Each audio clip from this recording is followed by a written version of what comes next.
Nautilus here, and welcome to Silo Episode 3, Machines, or as I like to call it, Bring Your Audience to Work Day. Now this episode is a bit different from the rest because it doesn't really push the main storyline as much as it is meant to shine a light on Juliet as a character. We're here to get more background on the kind of person that she is before we move on. I would almost call it a bottle episode because its construction is different enough from the rest of the episodes in the season. Think of this like pulling over to get directions while you're on a long road trip, just to get a better sense of where you are, where you need to go. As you probably guessed, we got spoilers galore, so be aware. And before we get started, I do want to give a shout out to the patrons and to the Discord people.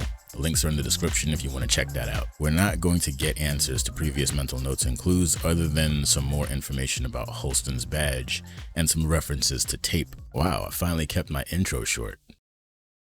So we start out with Juliet agonizing over George's death with the help of a bottle. We see her put George's watch on in the scene, indicating that she's still thinking about and missing him. Now Johns and Marnes are on their way to Mechanical to meet Juliet because John wants to vet her before following through on Holston's plans. It appears that the decision is ultimately hers to make, but Judicial has some influence and they want to put their guy in, Billings, the guy we talked about in the last episode. It's important to note that because there are no elevators or no mechanized means of moving up and down the silo, that a trip like this can take days. So it's kind of a big deal. Juliet wakes up the next day after her bender with a massive hangover, and she's late to work. In the conversation she has with Shirley, she's wearing the watch again, indicating that she had stopped wearing it, but she started wearing it again that day. We do get an important scene where Jans and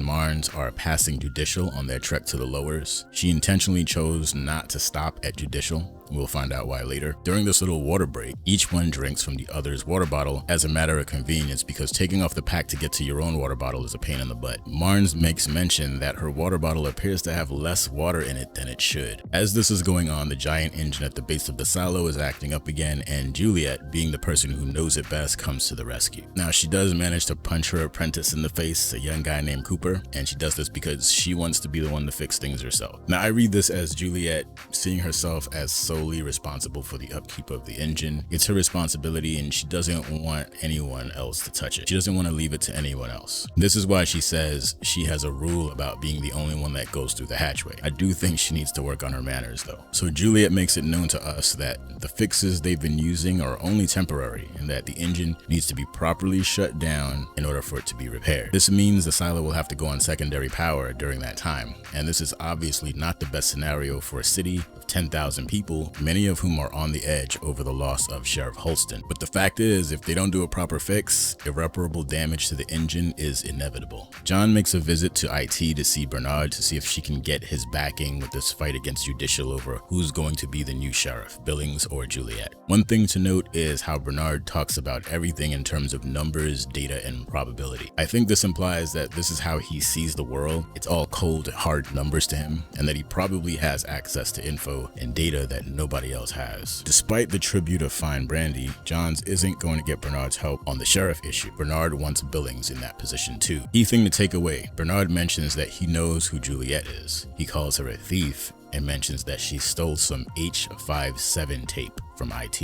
It appears that this tape is either heat resistant or good at insulation, but either way, it's more tape reference for us to pay attention to, added to the mental notes. The Johns and Marnes tour hits the middle levels, and this is where Jans takes some time to talk with the people and kiss some babies. And this is the point where I truly gave up on her being a sinister character. Jans 3, cynicism 0. Next we meet Dr. Nichols, Juliet's pops. Johns asks him about his daughter Juliet, but he can't say much because they've been estranged for some time. She questions why Juliet works in the lowers when she comes from a middle-level family. Dr. Nichols tells him that Juliet was always curious about how things work and loved to take things apart to understand them. And she also had an obsession with fixing things. In the next scene, Juliet and Walker are talking again, and Juliet is explaining how she couldn't bring herself to follow through on the clues that George left behind out of fear. In the conversation, it sounds like she feels that she let George down by not doing so. Walker tries to console her and she gets punished for it. No good deed. Juliet basically chastises her for not ever leaving her little cave of gadgets for 20 years, but we never find out why that's the case. So when Johns reaches Mechanical, it's just in time for her to witness the engine acting up again.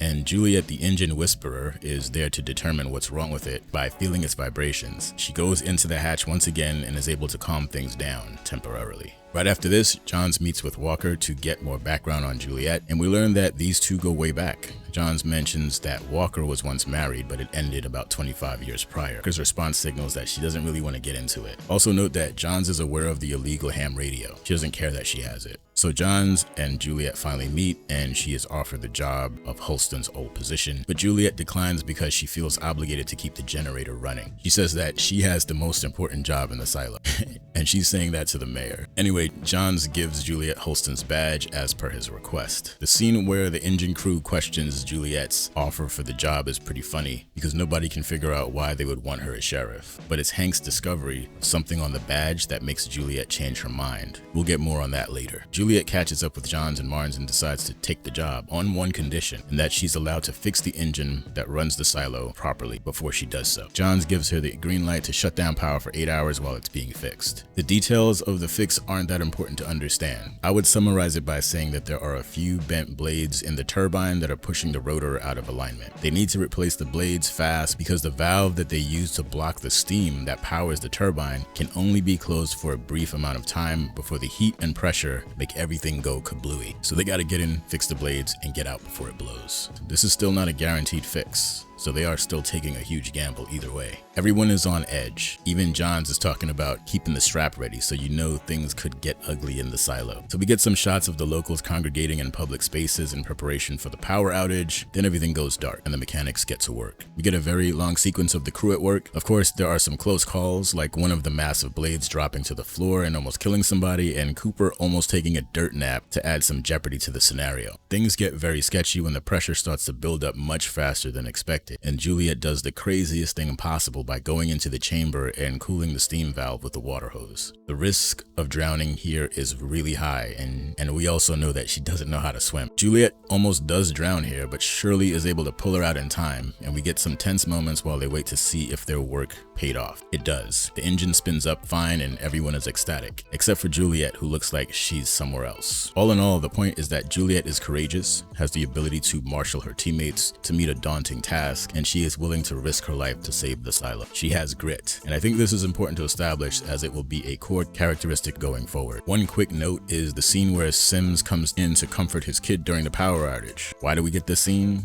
We get this scene to show that he's not all bad. And so in the middle of the night during the power outage, we get tender moments with Johns and Marnes. The lights are low and love is in the air.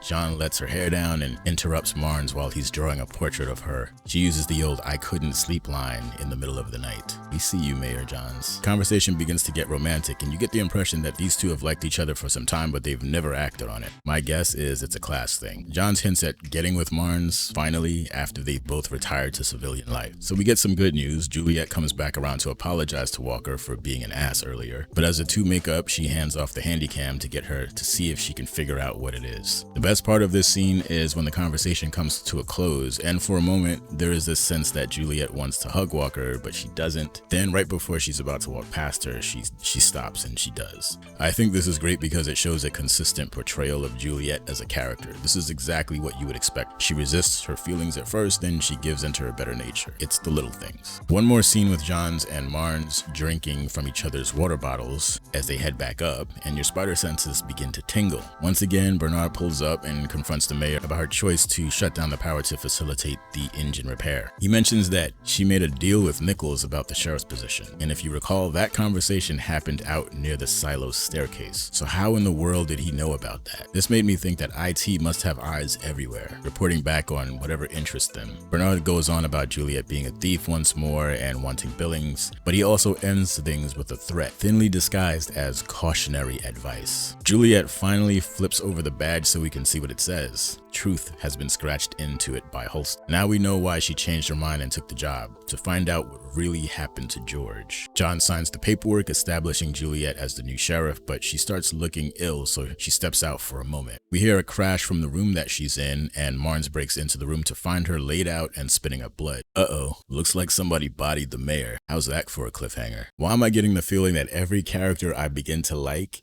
is going to die in this story? I enjoyed this episode more in the second viewing than I did the first. At first, I thought it spent too much time away from the main plot, But on my second viewing, I changed my mind a little bit. I think it does a good job at filling in some of the details that might have been harder to fit into the story otherwise. So I kind of understand why they needed to do this. Anyway, so that's it for this episode. I hope you enjoyed it. If you did, you already know what to do. The next episode should be coming out very soon. There are a few characters that I would like to do studies on, as well as some other ways I'd like to examine this show, so look forward to that coming soon. Anyway, as always, be good to yourself, be good to others, and I'll catch you in the next one. Peace.